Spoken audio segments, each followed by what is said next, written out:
Olá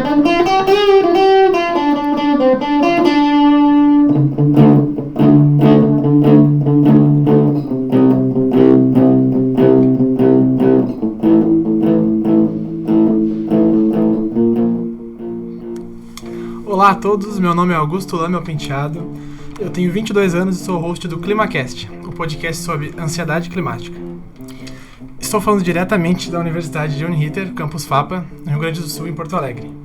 Nós somos todos do curso de Psicologia e estamos participando de um projeto de extensão de comunicação socioambiental. Olá pessoal, eu sou a Melina Vedig, eu tenho 20 anos e participo do grupo de Psicologia também. Olá pessoal, me chamo Thales, tenho 19 anos. Olá pessoal, sou Luiz Flores, tenho 20 anos e eu vou começar o podcast falando sobre as notícias, da enchente, que vai ser o tema do podcast de hoje.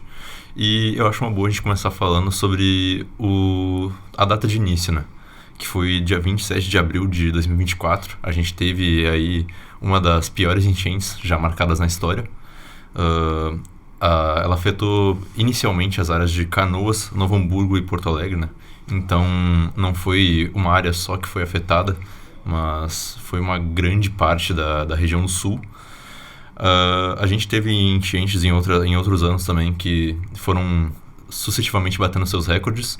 Então a gente teve uma em 1959, uma em 1967, uma em 1997, uma em 2015, uma em 2023 e ultimamente agora a de 2024, que ela bateu o recorde, que o recorde antigo da enchente tinha subido 4,76 metros, da altura do nível do rio, e agora nessa última enchente subiu para 5,35 metros.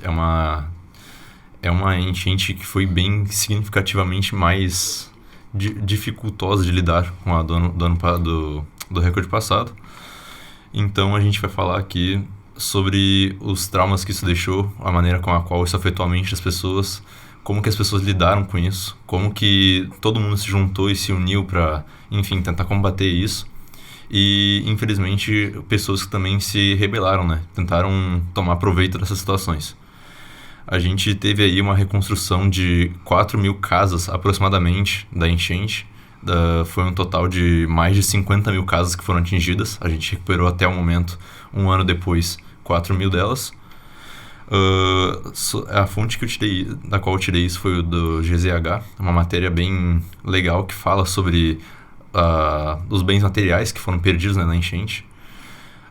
Outra reportagem que foi dita também foi a do G1, que ele mostra o número de vítimas que teve, Então a gente teve aí confirmados algo variando entre 185 mortos a 200 mortos. Então foram muitas pessoas que infelizmente perderam sua vida nessa catástrofe. Foram 96%, das cidades aqui do Rio Grande do Sul que foram afetadas. Então foram muitas áreas que foram afetadas e mais de 24.000 pessoas foram desaparecidas, Elas foram eventualmente reencontradas com suas famílias, mas tem algumas que ainda assim continuam desaparecidas. A gente teve aí também um grande número de animais mortos, mas a gente não achou nenhuma fonte confiável que realmente confirmasse algum número. Mas a estimativa foi de entre 20.000 a 30.000 animais desaparecidos, variando entre cachorros, passarinhos, cavalos. Que inclusive a gente teve o caso do cavalo caramelo, que ficou ilhado em um telhado de uma casa. Sim. Por não sei quantas semanas, acho que foram 2 semanas. E a gente viu aí uma mobilização gigante, em questão de, principalmente, trouxeram até helicópteros para tentar resgatar esse animal, Então ele ficou muito, muito tempo sem comida e imaginou desesperado, É uma situação bem forte para um cavalo. A gente também teve o dado da Uninter, que trouxe o questionamento se foi realmente uma catástrofe ou se foi uma negligência, No Poder 360 a gente teve uma entrevista do Eduardo Assad, que foi um pesquisador. Ele, juntamente com outros 30 cientistas, confirmaram e vieram tentando avisar e alertar o público sobre o risco de uma catástrofe iminente, Ele trouxe todos os dados que eu citei anteriormente sobre as enchentes que ocorreram no passado, sobre os recordes que elas bateram, sobre as mortes que elas causaram, sobre tudo de ruim que as enchentes trouxeram. e ninguém deu visibilidade para isso até que realmente começou a ocorrer, né, a situação. Então, a gente viu em cima disso, dessa pesquisa, muitas fake news, né? A gente viu isso sendo usado, infelizmente, como uma arma política, né? Muitos políticos se aproveitando da situação para tentar crescer em cima disso, ou tentar sair por cima, ou tentar falar que estavam ajudando e que, na verdade, não estavam fazendo muita coisa, né? A gente também teve um dado publicado pelo professor da Unidade Federal de Minas Gerais, né? Da UFMG, que disse que isso não era algo de ser evitado, mas era algo de se precaver. Então a gente poderia ter tomado algumas medidas que eram para amenizar o impacto que isso teria, né? A gente poderia ter feito o negócio das barricadas, né, de poder reforçar elas. A gente poderia ter mobilizado as pessoas a saírem um pouco antes de suas casas, talvez evitar algumas mortes, né, evitar algumas coisas que foram perdidas, porque a gente vê um impacto disso de questão de coisas que foram perdidas, né? Pessoas trabalharam a vida inteira para ter uma casa, e às vezes casas recém-compradas, e foram perdidas em menos de 2 dias. A gente foi bem agressiva. A gente viu muitas notícias disso, tipo de pessoas que estavam ilhadas, piratas principalmente, né? Que eram pessoas que estavam se disfarçando de ajudadores. E quando essas pessoas chegavam perto de outras, elas acabavam assaltando a mão armada, né? Então, pessoas que não só perderam as casas, mas pessoas que estavam tentando ajudar outras pessoas acabaram sendo assaltadas, né? Em meio de um clima de apocalipse. E tudo isso aconteceu muito rápido. A gente vê repercussão desse caso até hoje, nos dias de hoje, 2025. E faz 1 ano que a gente se passou. E mesmo assim acaba repercutindo até nos dias de hoje. É muito, muito ruim isso. Mas que bom, né, que todo mundo se mobilizou na época. Não só no Brasil, mas como fora do Brasil, outros países, etc. Foi muito bom ver essa parte realmente das pessoas se unindo de... Nossa, essa catástrofe foi muito horrível, foi muito rápido. E falando nisso, eu acho que são dos piores pontos, né? Não foi a catástrofe em si, foi o quão rápido ela aconteceu. Então, a gente viu aí, em menos de horas, né? A gente teve um caso na minha família de uma dinda minha que ela veio a sofrer com a enchente.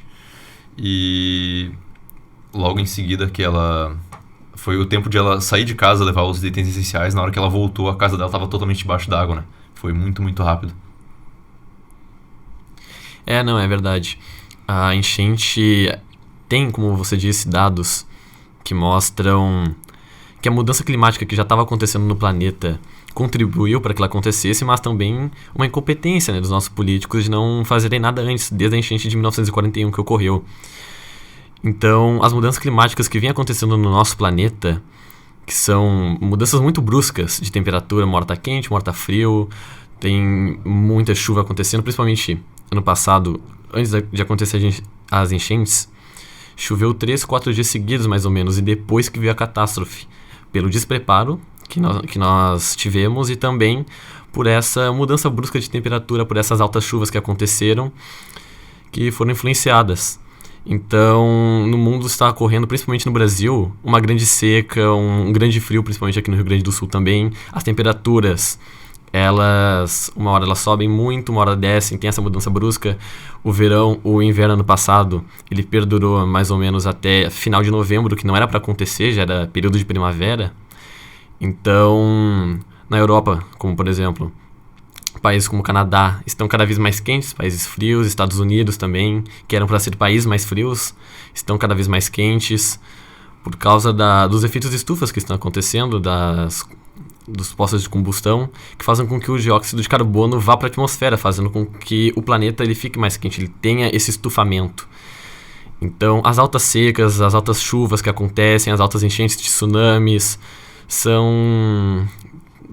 tudo isso é uma culpa mais ou menos das mudanças que acontecem naturalmente do nosso planeta, mas também por nós seres humanos, né? Cada vez a gente vê carros, meios de automóveis que poluem o ambiente, ônibus, mas aos poucos isso está se resolvendo, com carros elétricos sendo substituídos por gasolina, por exemplo. O petróleo, no futuro próximo, até 2050, ele vai deixar de ser usado aos poucos, porque as grandes massas estão percebendo que se nós continuarmos do jeito que está, o planeta não vai evoluir, e é muito difícil para a gente reconstruir a atmosfera do jeito que está agora. Levaria mais ou menos de 200 a 300 anos. Então, nossos filhos, nossos netos, eles poderiam ser um processo de parte de reconstrução, mas eles não seriam a solução total para isso. É isso mesmo, nosso colega Thales. Eu irei abordar as políticas públicas que foram feitas durante o período da nossa enchente. A forma como algumas figuras públicas e políticas, a mídia e grupos de interesse têm abordado a tragédia que revelou uma face preocupante da nossa cultura política e midiática. Primeiramente, é muito importante reconhecer os esforços genuínos de inúmeras pessoas comuns, políticas e empresas e entidades que fizeram diferença para as pessoas e áreas afetadas. Voluntários que de perto ou de longe dedicaram seu tempo para coletar, organizar e enviar doações, resgatar pessoas, coordenar abrigos temporários e fornecer segurança, suporte emocional e práticas às vítimas. Também temos que reconhecer os políticos e influenciadores que continuaram trabalhando após as câmeras se desligarem e que também queriam auxiliar este povo que perdeu tudo. Diversas formas de ajuda surgiram, demonstrando que a solidariedade pode se manifestar de várias maneiras. A todas essas pessoas cabe apenas aplaudir, agradecer e enaltecer. Mas também temos o lado negativo de tudo isso que assolou nosso estado, com pessoas ruins que não fizeram nada de relevante para a situação e que encontraram um tempo atrás. Então, podemos colocar, sim, a culpa da maior parte da tragédia que assolou o nosso estado do Rio Grande do Sul é a dos políticos, sem distinção entre governos de direita ou de esquerda, afirmou a deputada Luciana Genro, do PSOL Rio Grande do Sul, em uma entrevista ao UOL. Ao que tem se observado são alguns ou muitos políticos mais preocupados em realizar as suas promoções pessoais do que contribuir de fato com as pessoas afetadas. Neste ponto, a gente não direciona as políticas às cidades afetadas, apesar de que algumas parecem se encaixar no perfil. O sofrimento, ele se tornou cotidiano do nosso povo e também podemos citar que muitas pessoas, fora governantes, pessoas midiáticas mesmo, tomaram golpes, fizeram golpes com o nosso povo, arrecadaram dinheiro não honesto e fizeram coisas horríveis com a nossa população.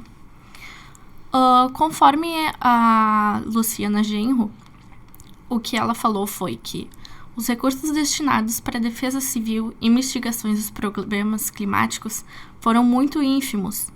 Tivemos muitas áreas alagadas e várias cidades praticamente destruídas. É uma novidade em relação ao que já vinha acontecendo, embora não seja em relação aos alertas que os ambientalistas já fizeram há muitos anos sobre o preço que a humanidade vai pagar pelo negacionismo climático, como citou o nosso colega Thales. É preciso fazer um orçamento muito grande porque o próprio governo se compromete a estabelecer essa lógica, onde as regras de teto de gastos não se aplicam corretamente. Um dos problemas que sempre acompanhamos nessas tragédias é que os governos anunciam dinheiro, mas eles não chegam nas mãos das prefeituras ou das pessoas que deveriam chegar. Deve haver um processo de desburocratização para que esse dinheiro chegue para as pessoas. A gente tem que entender que o impacto humano e material dessas enchentes, das famílias desalojadas, das perdas irreparáveis, é uma sensação de vulnerabilidade que domina o cenário das comunidades afetadas. Neste contexto, esperava-se que a resposta do poder público fosse rápida, eficiente e, acima de tudo, empática, o que vimos que não aconteceu na realidade, onde nós vimos que as pessoas não tiveram a devida empatia. Sim, algumas pessoas, comunidades, se precaveram quanto às enchentes, mas as medidas não foram tomadas devidamente, Sim, é verdade. Isso evidencia que muito do que o governo falou que ia fazer não foi feito e, na verdade, foram as pessoas que fizeram, Foi tudo dos dois lados, Teve o bom e o ruim tudo misturado e o governo ficou deixado de lado, Mal apareceu. Bom, agora eu vou entrar na parte sobre a saúde mental de todo mundo que foi afetado por esse desastre. Eu reuni notícias do site do Gov e do site do CRP, que é o Conselho Regional de Psicologia. Eles fizeram alguns comunicados oficiais nessa época das enchentes para explicar sobre o que ocorreu com todo mundo. Então, O primeiro dado é do Conselho Regional de Psicologia, de que 30% das pessoas que passaram por esse desastre desenvolveram transtorno de estresse pós-traumático, que envolve uma série de modificações cognitivas, onde o cérebro muda e não consegue, às vezes, compreender a realidade, fica em estado de choque, em pânico, assim, acontecem muitas coisas. Então, para explicar melhor sobre isso, o site explicou o transtorno de estresse pós-traumático com 3 fases. A primeira é a do impacto. No impacto é quando recém ocorreu, a pessoa está perdida, não sabe bem o que fazer, não está entendendo o que aconteceu direito, está em choque, e ela pode ter situações de dissociação, que é isso de achar que está em outra realidade, de se perder, não saber o que está acontecendo, e distorções que aconteceu. Muitas vezes o cérebro ele distorce o que aconteceu para meio que melhorar, reduzir o estrago, o dano. E a pessoa acaba se confundindo, memória confusa, enfim, às vezes não lembra o nome, não sabe onde está, depende do grau do choque que essa pessoa sofreu. A segunda fase é a imediata do pós-desastre. Nessa fase, a pessoa já passou pela fase do choque e ela começa a enfrentar as emoções que são mais complexas. Por exemplo, ela começa a sentir a negação do que aconteceu, não consegue aceitar, a apatia, não consegue sentir nada direito, sente que a vida perde o sentido, sente que nada mais faz sentido, desorientação, ansiedade e medo. Ou seja, é uma mistura de sentimentos tão grande que a pessoa não sabe direito o que fazer. E para essa fase passar, é quase assim que 100% necessário um profissional da saúde para trabalhar com essa pessoa. Porque quando um trauma é nesse nível, tem tudo isso acontecendo, a pessoa muito dificilmente vai conseguir superar isso sozinha. E também ela sente nessa fase o sentimento de alívio por sobreviver. Então, olha que impactante, né? A pessoa, ela recém passou por um desastre, ela, nossa, quase morri, quase aconteceu alguma coisa, e ela fica feliz só por estar viva. Uma emergência absurda. Né? E na terceira fase do transtorno, é onde acontece a recuperação, que é quando a pessoa vai começando lentamente a retomar a rotina, vai retomar o equilíbrio que ela tinha antes do trauma, mas depende totalmente da extensão dos danos na vida dessa pessoa, porque é o que a gente estava falando, os colegas já falaram antes, todo mundo perdeu as casas, pessoas tiveram que se realocar, perderam animais, então dependendo dos danos que essa pessoa sofreu, tanto físico quanto emocional, inclusive emocional sendo não só dela, mas dos indivíduos da família, porque a família também influencia muito. Isso tudo vai dizer o quanto vai demorar ou não para a pessoa se recuperar. Então é totalmente subjetivo, né? Depende de cada um. Podem demorar anos também, né? Isso, às vezes a pessoa não consegue nem falar sobre, né? Por anos. Fora que o tratamento, ele pode ser feito medicamentoso, né, em casos muito urgentes ou que coloquem a vida da pessoa em risco, né. Sim. Essa situação foi uma situação muito traumática para a maior parte da população, onde viram perdendo coisas que conquistaram durante toda a vida, né. Parentes morrendo. Sim. E o site do Gov, que ele divulgou uma comunicação oficial com algumas informações e notícias sobre o que aconteceu. E eles, inclusive, eles divulgaram que teve uma rede de hospitais, que não quis divulgar o nome, que contratou profissionais justamente para atender os profissionais do hospital. Porque era uma carga tão absurda de pessoas para atender que os profissionais também ficaram abalados. Teve um caso também muito famoso que aconteceu de um senhor que ele estava carregando a mulher morta nos braços, né? Que ele não estava aceitando que ela tinha falecido já. Então os hospitais tiveram uma briga física com esse senhor para tentar tirar a mulher dele e tentar fazer ele aceitar, né? Entra justamente nesse assunto de ilusão que o Augusto tinha comentado antes. Sim. De pessoas que não estão aceitando a realidade, estão pensando que está acontecendo outra coisa e o cérebro tentando proteger a pessoa, né? Sim, o cérebro bloqueia porque é pra pessoa conseguir seguir em diante, né? Às vezes se ela acessar aquela emoção, aquela memória, né? Ela não vai conseguir, ela vai ter um colapso, enfim, colapso nervoso. Por último, então, para concluir, eu anotei um pouco do que também estava no comunicado dos dois sites, daí eu fiz uma mistura, sobre qual que é o dever de nós, futuros psicólogos, né, ou dos psicólogos já formados, em relação a isso. Né? Então, nós devemos praticar a escuta respeitosa e cuidadosa, construir espaços seguros para atender essas pessoas, Inclusive, muitas vezes, espaços compartilhados para as pessoas conversarem entre si é muito, muito útil. E ajuda e facilita, enfim, melhora tudo. Deixando claro que nesse espaço não existe comparação, não existe julgamento, não existe nada disso. Ao mesmo tempo, nós devemos acionar toda a rede de profissionais da saúde. Não são só os psicólogos que atuam nessa área, né? Tem os médicos, enfermeiros, infectologistas, assistentes sociais, engenheiros sanitários, todo mundo. É um desastre, uma catástrofe tão grande que todas as áreas da saúde podem trabalhar para ajudar, né? E justamente porque eles também disseram no site que muitos psicólogos e profissionais sentiram falta de preparo, né? Então, junto com isso, acionar essa rede, conversar e se preparar para que na próxima vez seja feito de uma maneira melhor. Né? Realmente, né? Ninguém estava preparado para enfrentar esse tipo de catástrofe, muito menos profissionais de saúde. Embora tenhamos sido avisados há muito tempo sobre catástrofes que podem acontecer no mundo inteiro, as pessoas não levam a sério, né? Que realmente isso pode acontecer. E acontecer contigo mesmo, acontecer com uma mãe, com um pai, com um filho seu, com a sua família, com um amigo. Então, fica aí, né, a nossa reflexão para que possamos pensar em um mundo melhor, achar pessoas melhores para governarem, exigir o nosso direito como cidadão, né, de nos manifestarmos e conseguirmos exigir uma política boa e respeitosa, né, para todos nós. Então agora nós vamos entrar numa outra parte, vamos mudar um pouco a dinâmica do podcast, onde vamos chamar 2 convidados e os 2 dos nossos integrantes vão sair, eles vão entrar e nós vamos fazer uma pequena entrevista para trazer na prática, né, uma visão prática de quem vivenciou isso. São 2 pessoas que tiveram muitas experiências, né, como foi relatado, e vão contribuir bastante para o enriquecimento dessa área, para informar quem deseja saber mais sobre. É isso, então. Muito obrigado, pessoal. Tchau, pessoal.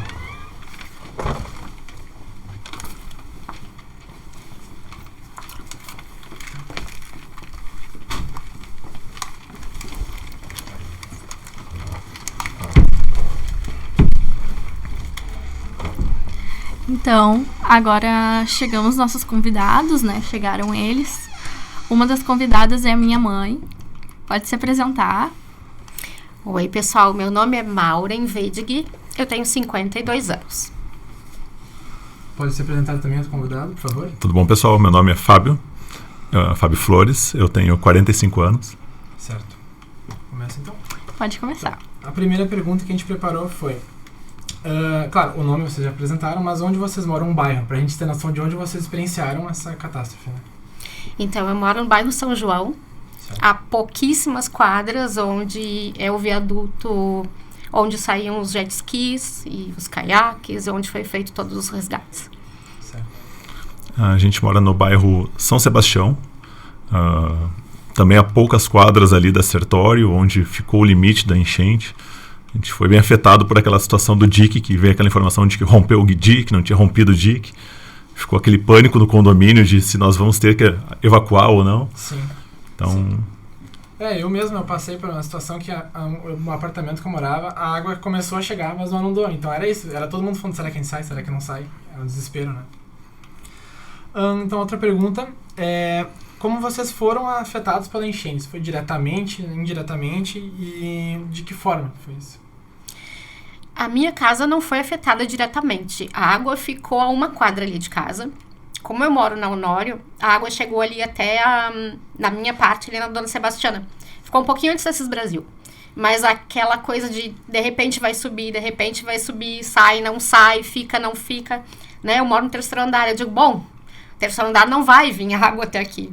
Só que depois eu vi que tiveram amigos meus que sim, foram resgatados em canoas do 3º andar, de helicóptero, né? Então, a minha casa não foi atingida, mas como nós estávamos muito próximos ao viaduto, nos atingiu e muito. Foi uma corrente de solidariedade que a gente fez ali. Eu trabalho, sou agente de viagens, né? Então, no meu ramo foi um caos, porque o aeroporto fechou. Não tinha voo pra cá. Tinha vários passageiros pelo mundo todo querendo voltar pra casa. E a gente não tinha o que fazer. Então, ao mesmo tempo, no meu trabalho estava um caos e a gente tinha que resolver o problema de cada um, cada passageiro.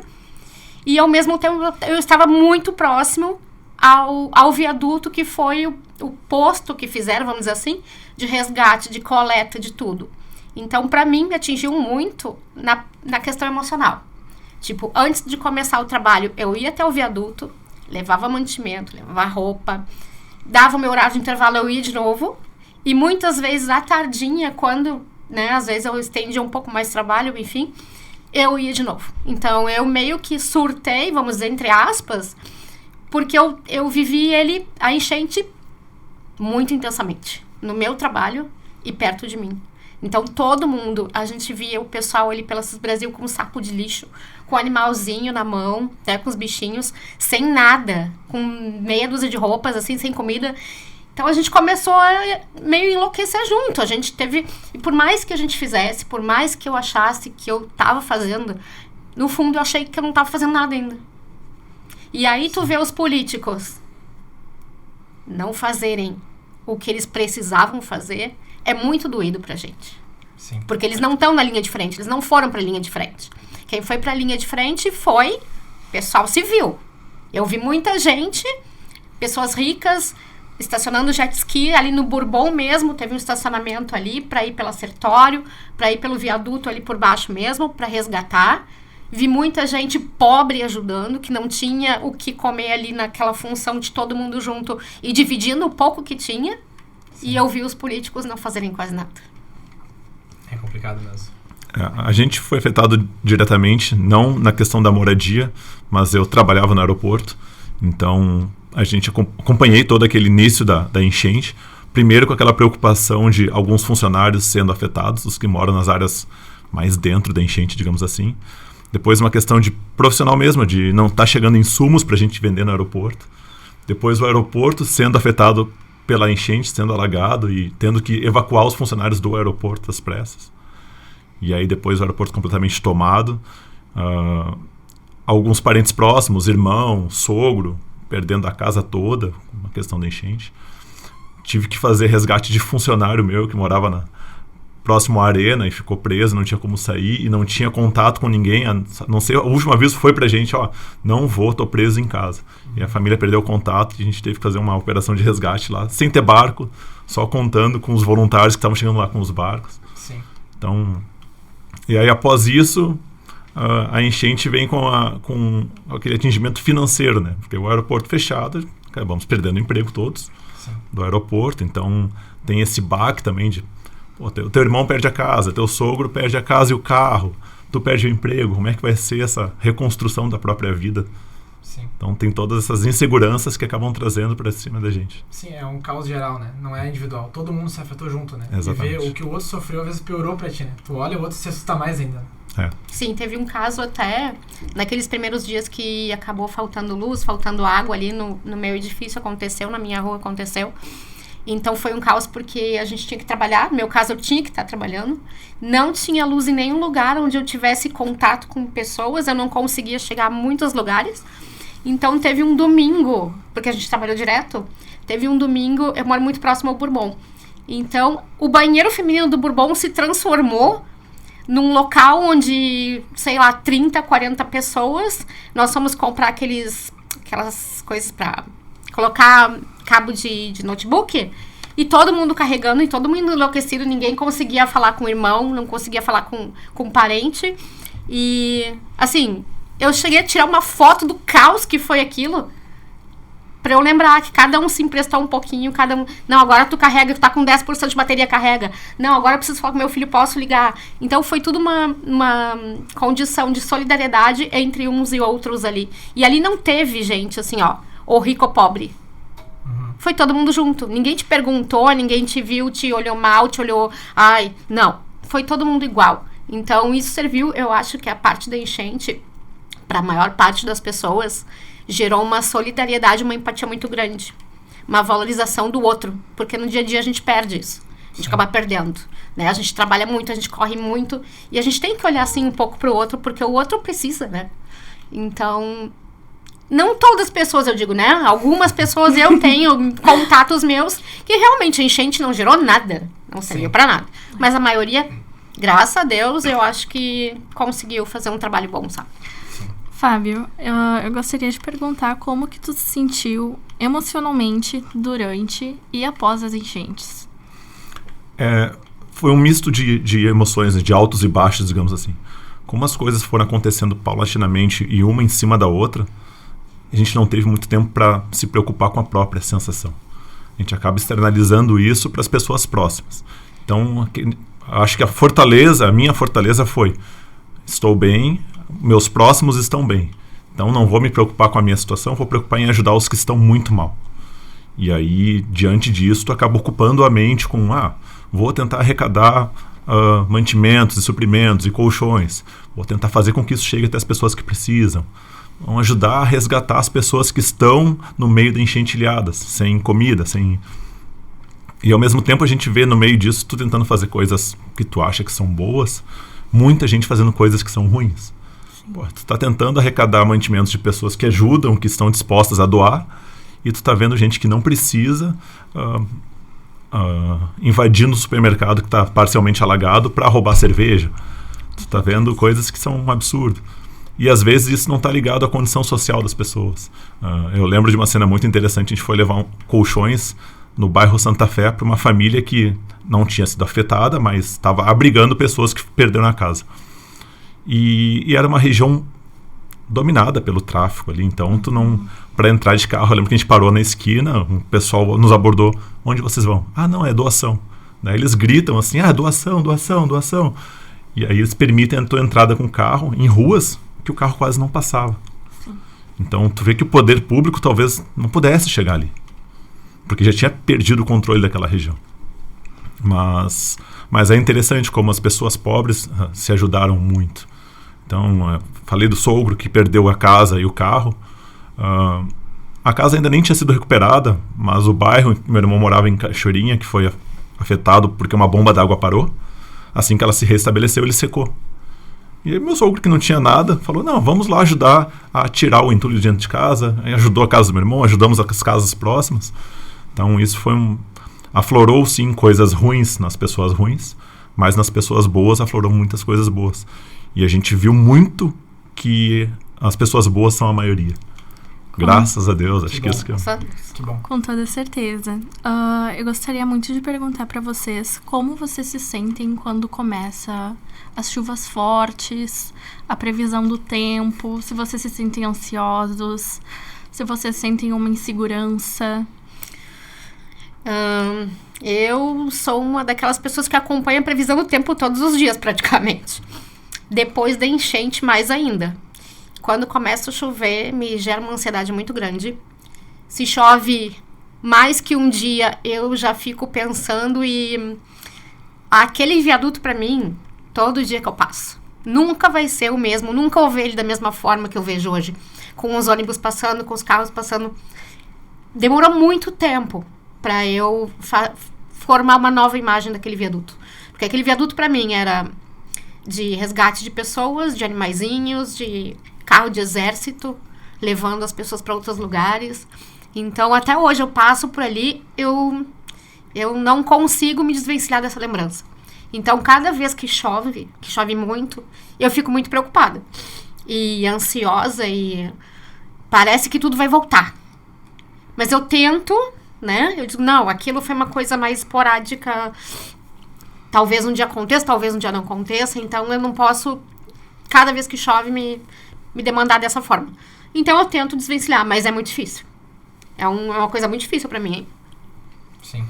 Minha sensação quando começa a chover, na verdade, a questão de trabalho me preocupa muito, né? Então, o meu atual trabalho tem uma unidade que é no Cais Embarcadeiro. Então, vocês imaginam, é o pé na água, praticamente. Então, todas as chuvas a gente tem que estar monitorando para ver o quanto ela sobe, o quanto não. Mas nunca com uma preocupação realmente pessoal, mas sim com as pessoas próximas, com as situações próximas. Começa a disparar um sistema de... talvez a gente tenha que comprar água. Talvez tenha que carregar as baterias de notebook, celular. Talvez o carro tenha que ficar numa posição assim, assim, assado. Vou trabalhar de carro, já não vou parar no Embarcadero, vou parar em umas ruas próximas. Então, é essas preocupações que a gente acaba começando a ter nos dias de chuva, né? Sim, são às vezes pequenos hábitos que já transformam, né? Nunca mais vão voltar a ser os mesmos. Né? Nunca. Não, esse quando começa a chover, Já eu mantenho tudo ligado, o celular ligado e o notebook ligado. Não fica desligado. Sim. Porque se faltar luz, se faltar qualquer coisa, eu preciso trabalhar, eu preciso dar conta. Sim. Então não tem como fazer. Então tá sempre, eternamente, tudo sempre carregado. Sim. Bom, mudando agora um pouco o tópico, depois dessas enchentes, misturar as duas que a gente tinha planejado, porque acho que vai ser uma questão melhor. A primeira é sobre como vocês hoje enxergam o clima, né? O que vocês perceberam sobre o clima e se vocês sentem que a mudança de perspectiva de vocês do clima, ela está relacionada a, tipo, ser imprevisível, perigoso, sabe? Se agora o clima já mudou o conceito. Antes era chuva e sol, agora é desastre, agora é enchente, terremoto, enfim, né? Então, falando, a minha perspectiva é de que se existe uma evolução de tecnologia, de previsão de tempo, de situações que parece que não é utilizada ou que não chega nessa região do Rio Grande do Sul que é tão importante para isso. Então a gente negligenciou isso por muito tempo e parece que está voltando a negligenciar, porque essa situação não foi esporádica, ela vai voltar a acontecer. Sim. E a gente não vê essa evolução. Não, mas agora as casas de bomba têm geradores. Tem mesmo. Isso vai resolver? Talvez resolva para uma parte da população, mas não vai resolver para todos. Sim. Então, a gente vai voltar a dragar o Guaíba. Quando? Por que a gente está esperando tanto? Então, a gente vê vários cientistas falando que, poxa, tá muito ligado ao Laninha, seguido de um El Niño, e aí tem um mapeamento da situação que faz se ocorrer com o clima. Agravado, claro, pela nossa condição de consumos de combustíveis fósseis, de piorar a situação de efeito estufa, derretimento, aumento de temperatura. Então, se a gente já tem toda essa informação, por que a gente não consegue fazer nada? Sim. Então, essa é a nossa sensação de que, poxa, vai acontecer de novo, legal. Mas as pessoas estão voltando a morar nas regiões muito perigosas. A gente vai aumentar o dique. Então, mas esse dique vai resolver talvez o Sarandi? Talvez, porque esse aumento pode não ser suficiente. Então, fica uma questão meio preocupante. Poxa, a gente pega a cidade de Eldorado. Lá não tem dique, a cidade foi totalmente arrasada. Sim. Se acontecer de novo e a gente tiver com o dique maior do lado de cá, o lado de lá vai ser mais arrasado ainda. Então, gente, o que será que a gente não está aprendendo com a situação? Situações estão se repetindo, né? Verdade. Por muito tempo. Eldorado não é a primeira, não é a segunda, não é a terceira. Rio Grande do Sul passa isso constantemente. E a gente não vê política pública, a gente vê todo mundo no momento se apavora, porque vamos fazer isso, fazer aquilo, fazer isso. Passou enchente, tá tudo tranquilo. A gente não vai fazer nada. Quer dizer, quando acontecer a próxima vez, a gente vai voltar tudo, a gente vai passar tudo de novo. Então, onde estão as políticas públicas? O pessoal que sente numa mesa e converse realmente e haja praticamente. Tem que haver, vamos ter um plano. Vamos elaborar um plano. Para esta região, porque são regiões diferentes. Para esta região a gente pode elaborar isso. Para esta aqui a gente elabora isso. Vamos fazer. Porque depois vai lá para a televisão, vai sobrevoar de helicóptero, não sei onde, dizer que está sendo feito. E não está sendo feito nada. As pessoas que já perderam a vida, as pessoas que perderam a casa, vão perder quantas vezes as casas? A vida tu não recupera, mas as casas vão perder quantas vezes? Eu tenho uma colega que morava em Eldorado, ela perdeu a casa 3 vezes. Ela saiu de lá. Sim. Então, assim, as pessoas vão ter que sair de todas as cidades. Para onde vão essas pessoas? Sim. Onde vão morar? Governo, político, alguma coisa? Vai ter um sistema que vai proporcionar isso? Vou dizer, fulano, gente daqui, pessoal daqui, cidade daqui, vamos transportar vocês para cá. E aí? Trabalho, sim, emprego, moradia, escola. Onde vai estar tudo isso? Sim. E justamente engatando nisso, vocês já pensaram em se mudar por causa disso? Já pensaram em fazer planos, alguma coisa para ir para um lugar melhor, algo assim? Eu não tenho esse pensamento de me mudar, mas a gente sim toma alguns pensamentos, porque não fui afetado também, né? Então não tive esse pensamento. Mas quando tu pensa em, vocês estão se formando em psicologia, vão comprar um consultório para poder fazer lá as minhas consultas com o psicólogo. Onde vai ser esse consultório? Qual é o bairro? Esse bairro não vai alagar? Quando alagar, vou poder trabalhar? Vou perder tudo? Então a gente pensa muito nisso, né? Nessas situações de, vou procurar um emprego. Esse meu emprego, ele vai ser afetado se alagar a cidade de novo? Meu filho vai estudar. Onde ele estuda? Vai ser afetado numa eventual enchente? Então isso acaba mudando um pouco da nossa perspectiva até, e a gente falando na nossa classe, mas se pega um empresário que precisa investir para abrir uma empresa, um restaurante, alguns bairros estão sendo colocados de lado em relação a outros. E isso mexe com a economia e com a vida de muita gente. Sim. Isso acaba mudando o eixo da cidade. Isso não é uma coisa fácil de se fazer. E sem planejamento é uma receita para que dê errado. Porque tu acaba tendo regiões que não tem um hospital, que não conseguem, de repente, abastecer com água.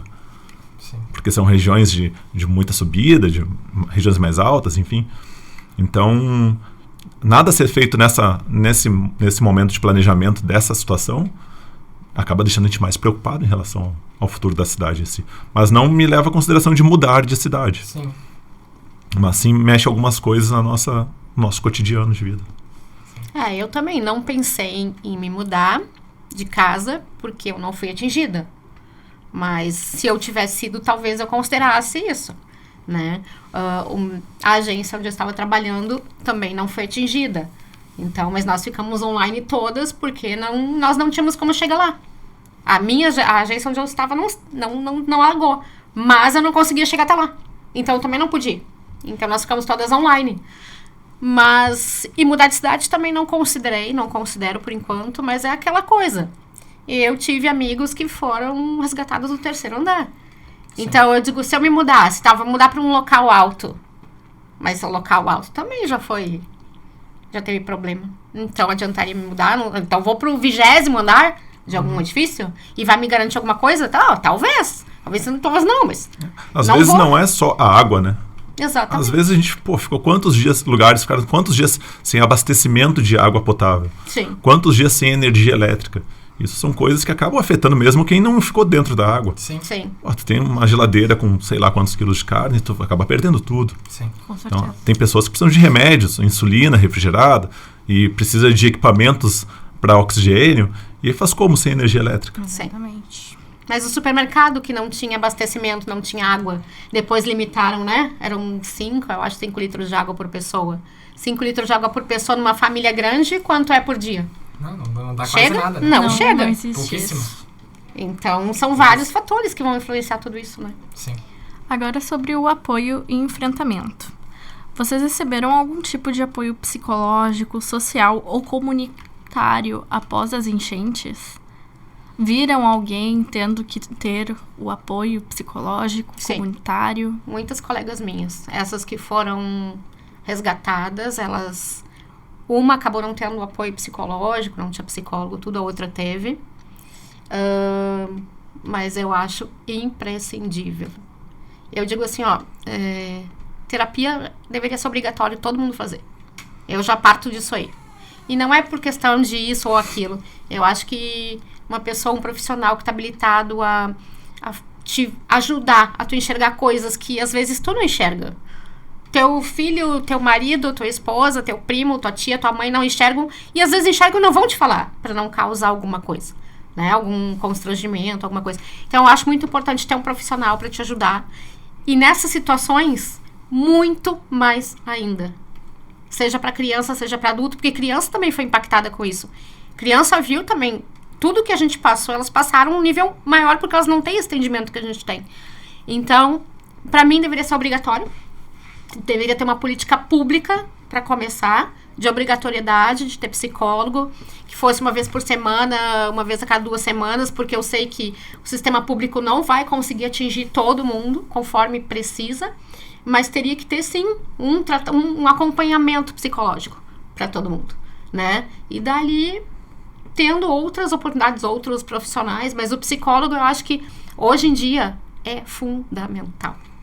A tragédia da enchente teve uma segunda onda que foi a tragédia psicológica, do abalo psicológico nas pessoas. Então, imagina uma pessoa que perdeu, às vezes, no mesmo bairro a casa, o mercadinho em que trabalha, ou o seu pequeno negócio, porque era um empreendedor, e ela se vê sem nada. Ou a pessoa que perdeu um bichinho de estimação, que acaba sendo um membro da família. Exatamente. Ou perdeu um familiar. Essa pessoa perde a perspectiva da vida. E esse atendimento psicológico é o primeiro socorro que ela precisa. O segundo, talvez o primeiro seja manter ela viva. Sim. Mas o atendimento psicológico é o segundo para continuar essa continuidade da vida. Porque a pessoa perde a perspectiva. A gente escuta casos de pessoas que tiraram a própria vida porque perderam um negócio, perderam um familiar e perderam a casa onde moravam. Sim. E aí um psicólogo poderia dar esse auxílio de entender que, poxa, tem coisas ainda para te viver, tem experiências para ser reconstruído. Então, e isso, as pessoas também passaram por esse abandono das políticas públicas nessa situação de reconstrução, primeiro psicológica. Porque a pessoa não consegue reconstruir a sua vida material sem ter a vida psicológica construída. Sim. Agora, né, só pra gente avisar vocês, nós vamos ir pra última parte das perguntas, as duas últimas, que são mais sobre a mensagem de vocês, os relatos já, né, mostramos pro pessoal, pra todo mundo. E agora são duas mensagens, né? A Melina vai fazer a primeira e eu faço a segunda pergunta.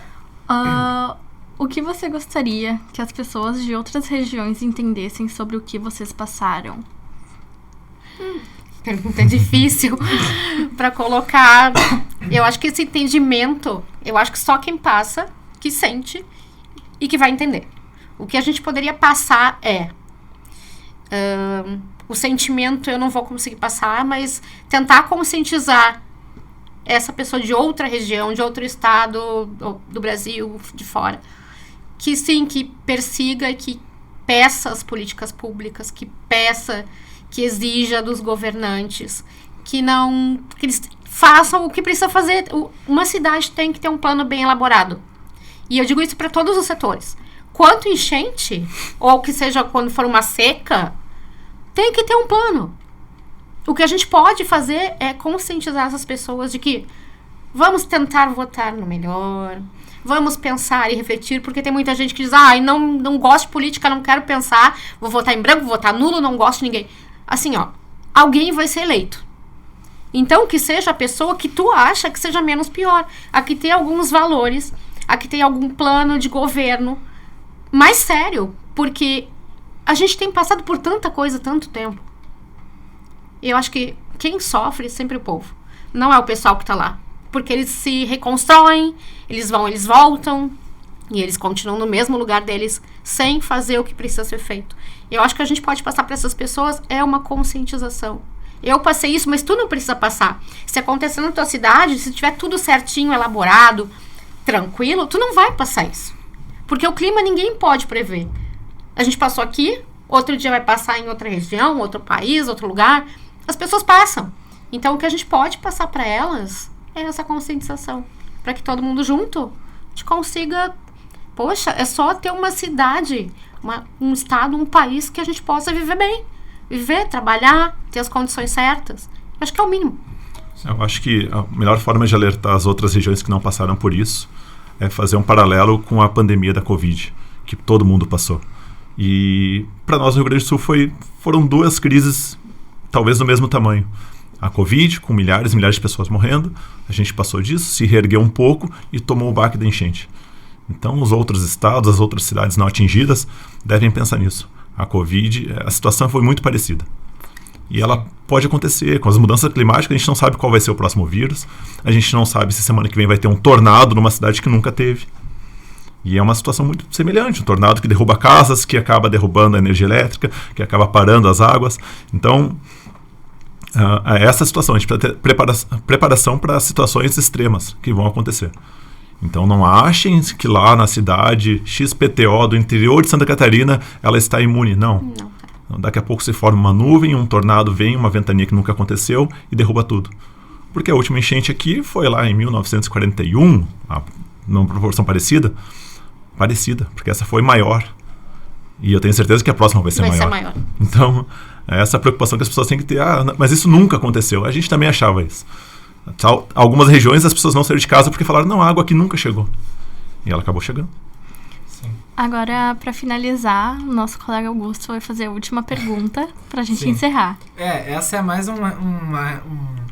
uma pergunta breve para uma resposta breve, assim, para pegar uma mensagem que vocês têm para passar para quem já passou por isso, ou para quem esteja passando por isso. O que vocês diriam para essas pessoas, como maneira de suporte, enfim? Acho que sempre tem que ter a gente tem que ter uma preparação na vida da gente para situações de crise. E, infelizmente, elas não são mais situações esporádicas, elas vão ser rotineiras. Então a gente vai ter que trabalhar com, dentro de casa, ter uma certa lâmpada de emergência, algumas comidas para um tempo a mais, sempre ter uma garrafa d'água, se preocupar com situações que podem acontecer. Uma rota de fuga de alguns bairros, acho que é importante. Sim. E ter esse plano.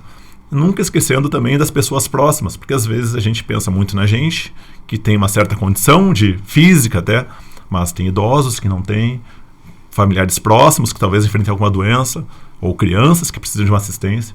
Então, acho que ter essa rede de apoio é muito importante também na parte de notificar. Já que o governo não consegue fazer essa notificação, a gente ter essa rede de apoio para poder ajudar as pessoas mais próximas a tomar as primeiras atitudes, Sim. que são as que fazem a diferença entre sobreviver ou não. Com certeza. E as primeiras decisões, né? Como ele falou, muita gente não acreditou que a água fosse chegar. A água chegou e teve que sair num resgate, num barco, num helicóptero.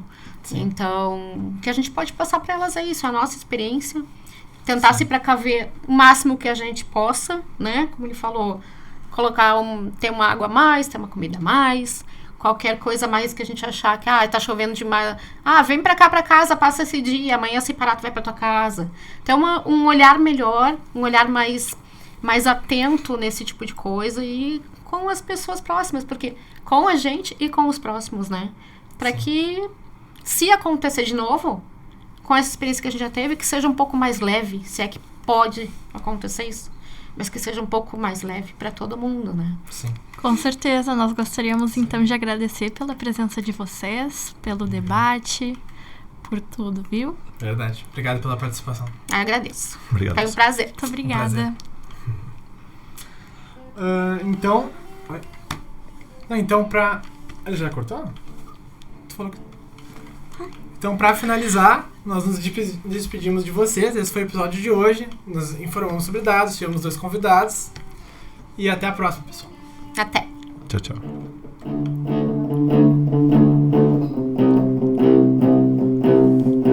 Nossa, me mexi.